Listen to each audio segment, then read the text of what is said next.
share that along with and we want to make sure cover I want to share that along with and we want to cover I want to share that along with and we want to make sure that's possible.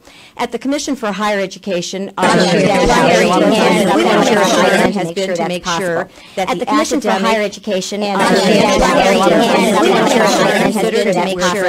the Commission for Higher Education and at the Commission for Higher Education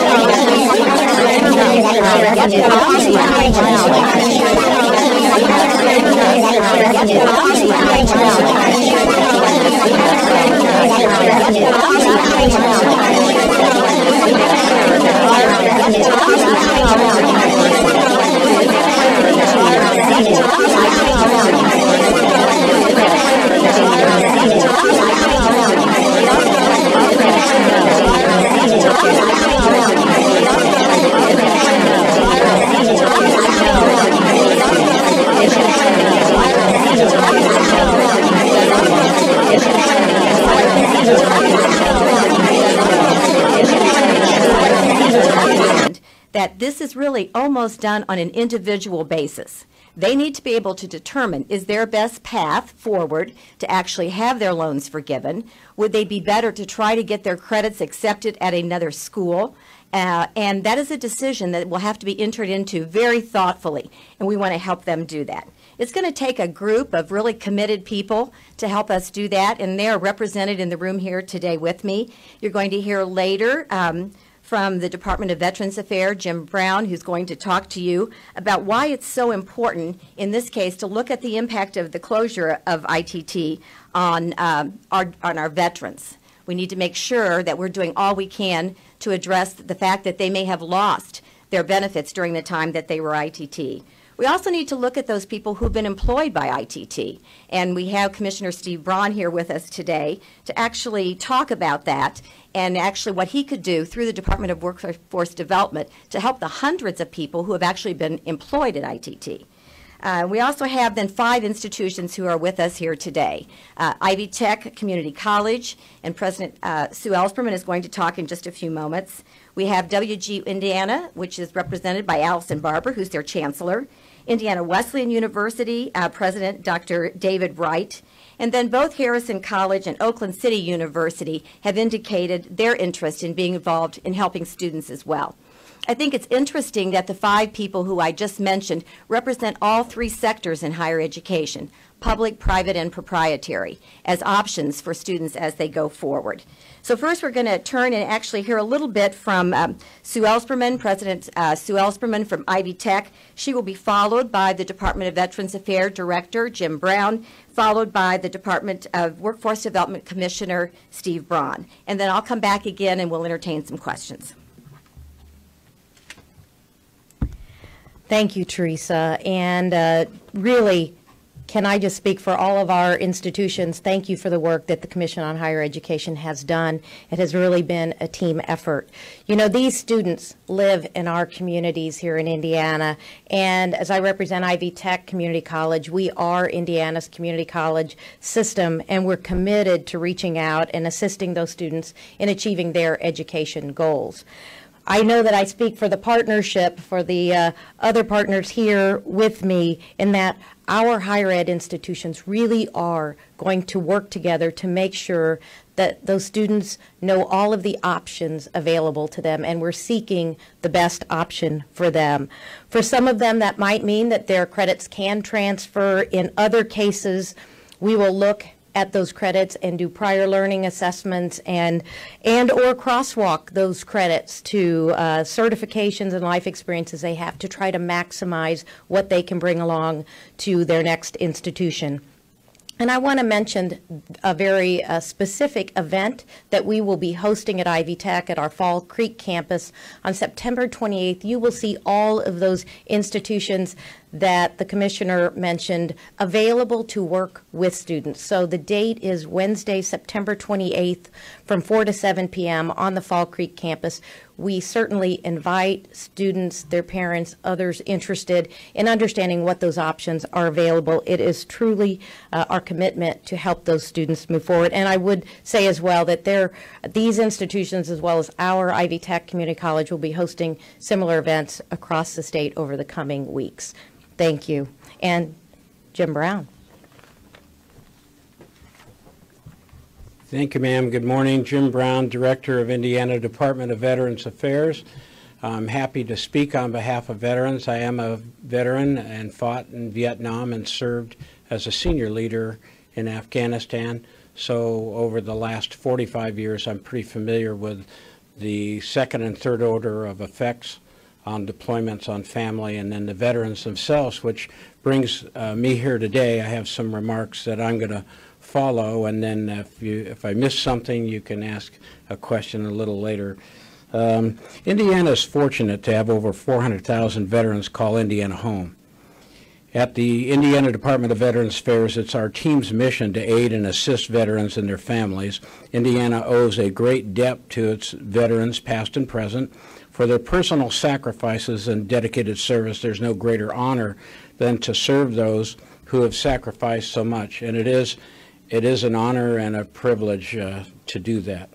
So that's why Governor Pence and Lieutenant Governor Holcomb have put together this rapid response team that you see up here today to tackle the issue and find a solution for the student veterans who were abruptly caught off guard with little options to finish their degrees. Last week I joined the governor and the lieutenant governor in writing a letter to VA Secretary McDonald in calling on him and the federal VA to fully reinstate Indiana student veterans who used the GI Bill to enroll at ITT Technical Institute during 2016 so that they may have the chance to pursue their education elsewhere. So having been a senior leader here and a state command sergeant major for 7 years with tens of thousands of soldiers and a corps position over in Afghanistan, and being the division command sergeant major, we pushed out over 150 deployments. And so I saw the effects on the men and women and the current relevancies, and then I'm well aware of the Vietnam crowd and the way we even reach all the way back to the Korean and World War II. So this effect is extraordinary in that it is interfering with plans that have been set, and they waited, and they've been confirmed with the federal VA in this instance. And then there was no warning, so they've committed. I know one lady that I saw that made the news yesterday, she's just at the end, her last final phase of getting a certificate for nursing. And this doesn't help her at all, a single mother with 3 children. And so it's those kind of things that we want to offset and make sure that we get credits or that we get some relief and that some proactiveness occurs at the federal level. So we're the state Department of Veterans Affairs, not federal, but we do match and mimic or mirror, if you would, what they hold themselves out to do in order to address current problems.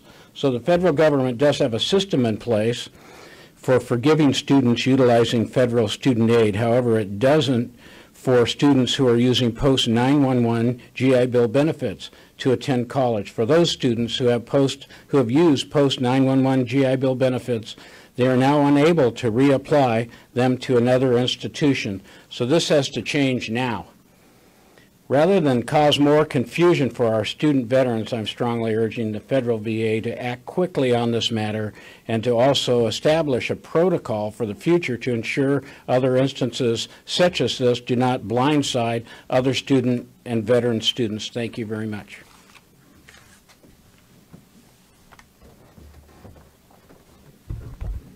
Well, thank you. Steve Braun, Commissioner of Workforce Development.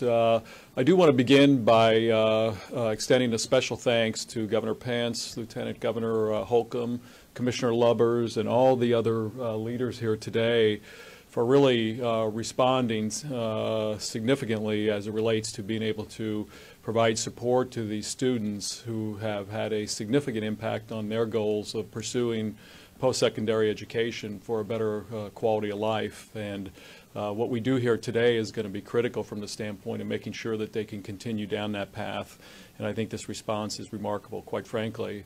With that said, we at the Department of Workforce Development are really focused on the people that currently are working at ITT and who have lost their jobs.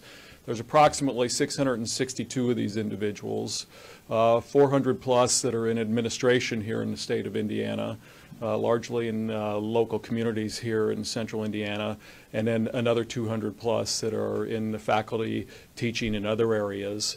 This is a very significant number of people who've been impacted by this event. But with that said, it's nothing new to us at DWD to be able to respond to these kinds of events. We've had to do it frequently over the last 5 to 10 years. This isn't unusual in size, isn't unusual in focus. And the good news is, quite frankly, that we're at an economic time here in Indiana where there's lots of jobs that are available. And really the response that we will provide is what we call rapid response, to make sure that we reach out to each and every individual that has been impacted by this layoff, and that we talk with them, assess where they're at in terms of their education and background skills, and look to get them reemployed in a comparable or better job as quickly as possible that's available in the state and hopefully in their communities. And if the case is that the job is not immediately available and they want to look at other opportunities, we can help them with that as well, as it relates to updating their resumes, identifying training, identifying ongoing education that they can then look to either continue their career in another vocation or occupation, or move forward with where they're going. There are a tremendous amount of resources that are available in the state to do that, both from the standpoint of federal programs and funds that we bring to bear, as well as a strong focus from all of our regions to be able to really organize around this. We will be working very closely with our 2 central region boards that will be completely focused on this, and they've already mobilized their teams to start this process of reaching out to the individuals that are impacted and starting this assessment process. Fortunately, we also already have an inventory and understanding of all the jobs that are available that would be suitable for these individuals. So we'll start that process immediately and start that process of making sure that as quickly as possible we can return these people back to gainful employment. So we're focused on it. We're capable of driving this, and we're very confident that we will make sure that these people get back to employment as quickly as possible. Thank you. Thank you. I think you can see that we're fully prepared to help these students in multiple ways, and employees as well. We were joined also by Oakland City Assistant Provost Elizabeth Sina Martin on this side, and also on this side we were joined by Harrison College President Dr. Jim Hutton. And I want to make sure that you know that there are other colleges and universities in the state who will be responsive to these students as well. These happen to be the ones who came forward and offered to make a special offering and had specific deliverables, as we've provided actually kits to you today of the information that we're providing to students if they go to the Commission's website, and then the particular offerings that these particular colleges and universities are extending to students as well. So with that, we'd be happy to try to answer some questions. We didn't have time for everyone up here to speak, but all of them are fully prepared to talk about what their college or university would be doing on behalf of those students. And I'm especially grateful to Commissioner Braun and to Jim Brown from the Department of Veterans Affairs for their assistance in helping with the very specific help for employees and veterans as well. With that, we'd be happy to take questions. When you put all these programs and accommodations together, how much help, what is it going to accomplish for more than 1,000 students who are holding worthless, I don't know, not resumes, but report cards right now? Well, first of all, I think actually there are more than 1,000. Even the number we gave you were 1,000 as of the end of August that would have been enrolled students who didn't have a school to show up to attend.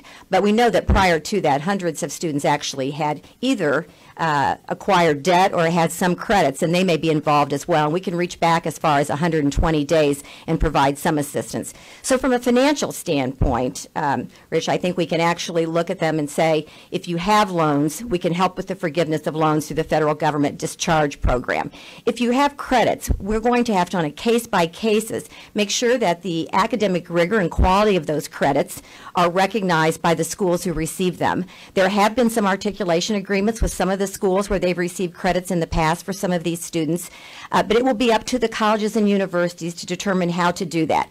I think there is much value in much of the work that they've received and the work that they've done, and we have ways to measure that.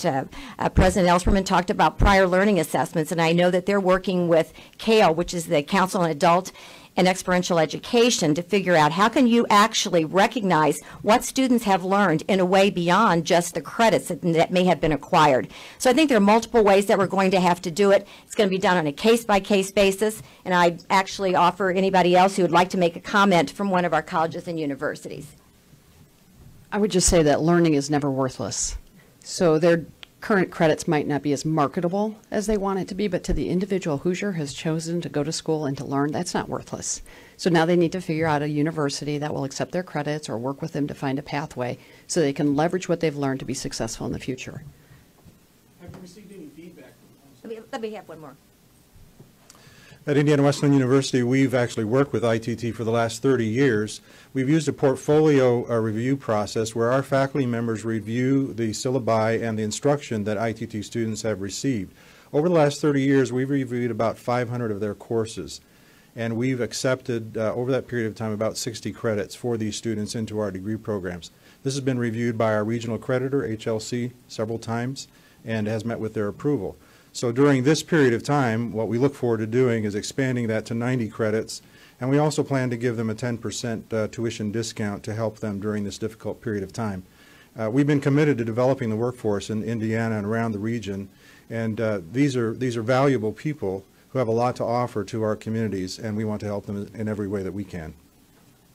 Have you received any feedback from former students about this plan? We have a student support center at the commission, so we certainly have heard from some of those people. You've seen the articles that have appeared in the stories that have run about, especially we've had a lot about veterans who are concerned about their benefits.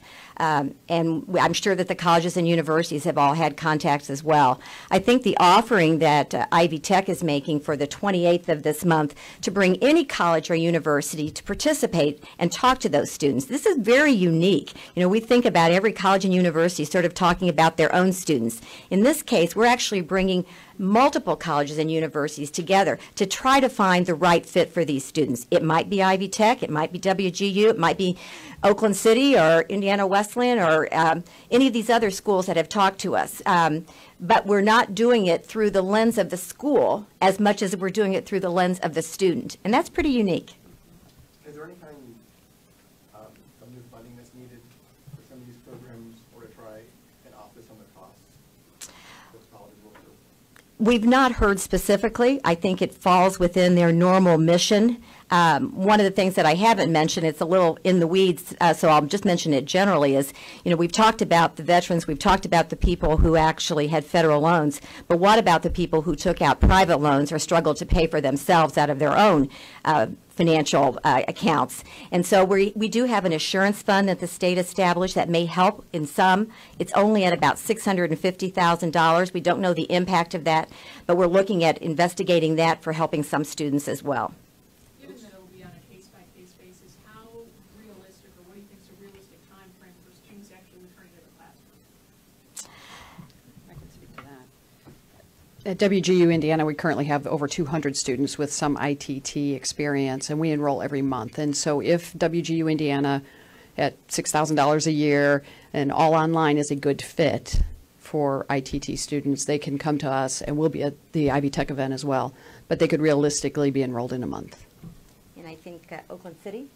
Yes, we also have fully online programs, and we have start dates every 5 weeks for undergraduate programs and every 8 weeks for graduate programs, fully online programs. We also have several sites across the state, and we work with veterans, and we're a military-friendly school. So as of October 17th, if students could transfer their credits and go through the application process, they could be starting classes undergraduate classes. We also offer several programs that mirror the programs that are offered at ITT Tech in criminal justice, in business, and master's level as well. So I think that there's a great opportunity for a lot of students on a case-by-case basis to submit their cases to us and be advised and be part of the Oakland City community and the Oakland City family, and we welcome them and we will do our best to accommodate them in a timely manner.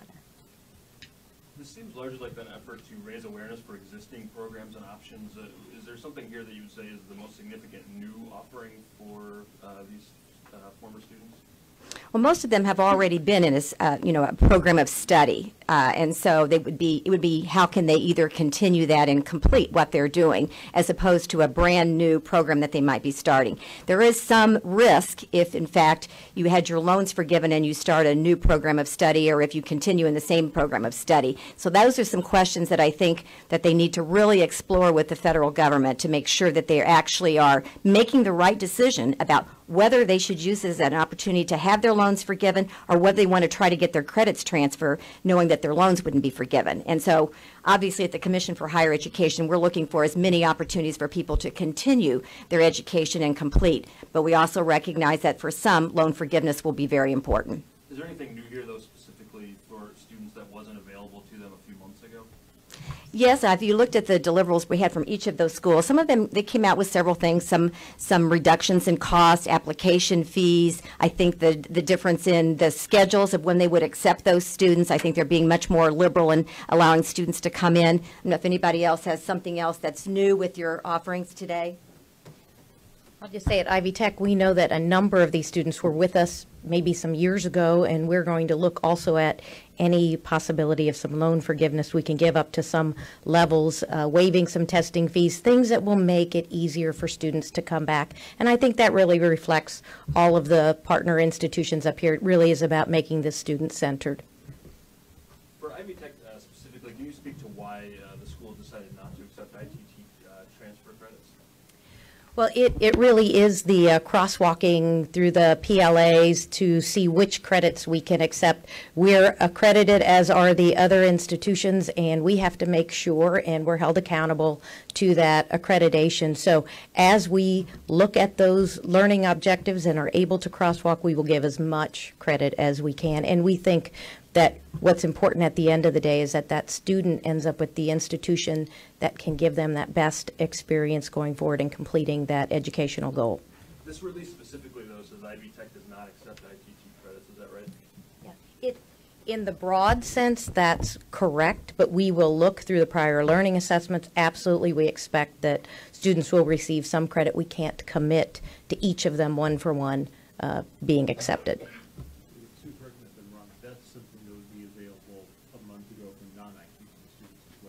Excuse me? Prior learning assessments, that's something you do if one of us came in off the street, right? Yeah. But we are waiving some of the fees and how we do that. There would normally be additional fees to that. So again, it is a commitment to try to do what makes it the most seamless and less painful for that student coming in. Absolutely. Is there an urgency to do this, for students to do this, if they have some lingering ITT credit, maybe weren't enrolled this year, or even if they were enrolled this year, should they get these credits transferred now, or maybe Right. wait and see how other people deal with it? Well, I don't think any of these institutions have put a date certain that if you don't do this by now, we're not going to consider whether your credits would transfer. So it's not an urgent matter in that regard. The more time that you leave between when you finish school, the more likely it is that you won't finish. And so we feel some obligation to encourage people as quickly as possible so that they don't miss this opportunity. And I don't know, I think you wanted to make a comment. You know, I don't want to get up and talk about the difference of how Harrison is better than any of these other schools. We're honored and privileged to be here with these other schools.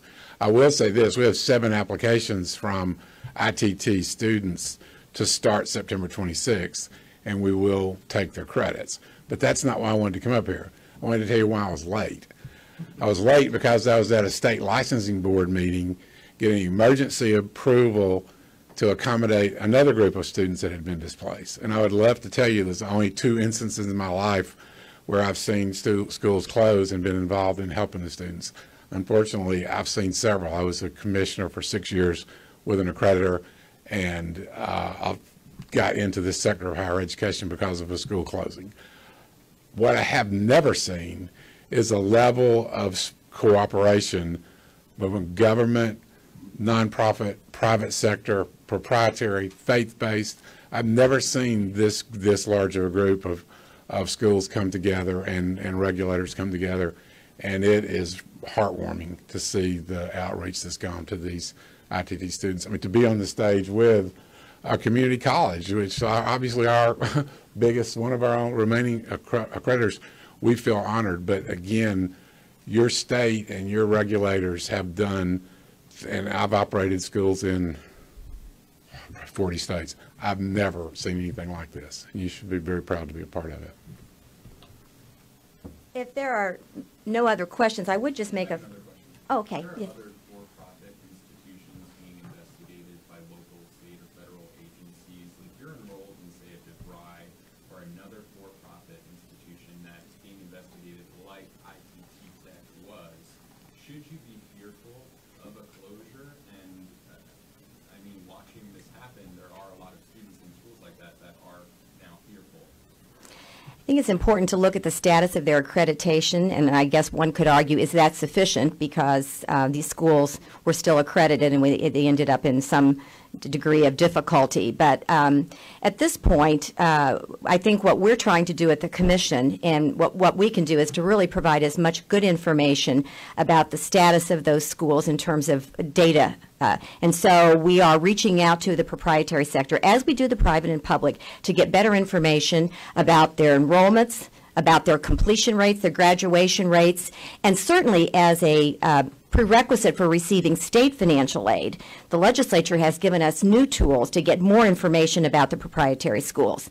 The other thing that we're doing in terms of the performance of all three sectors is we're starting to, and we're doing this, you know, just putting our feet into the water a little bit at a time, but we're following the passage rates on licensure tests. We've done this with nursing, for example, recently, and we looked at the nursing passage rates for all three sectors, and we published that. And I actually think we've seen some changes in behaviors at those institutions, and actually some discontinuation of some of the programs based on those passage rates. And so I think we can do that as well. So we're stepping up.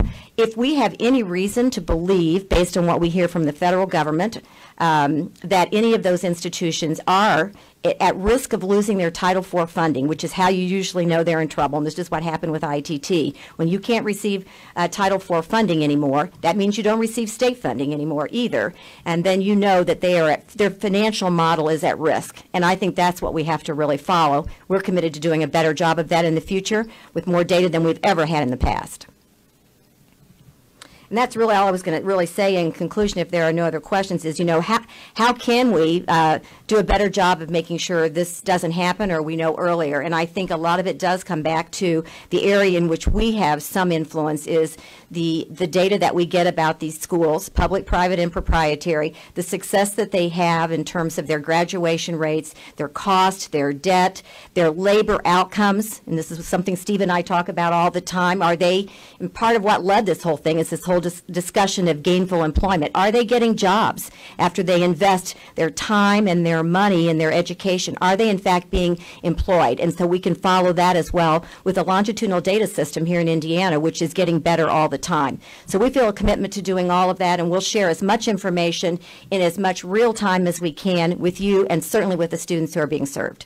We appreciate the interest today and the ability to get this story out to more students around the state. Thank you for coming.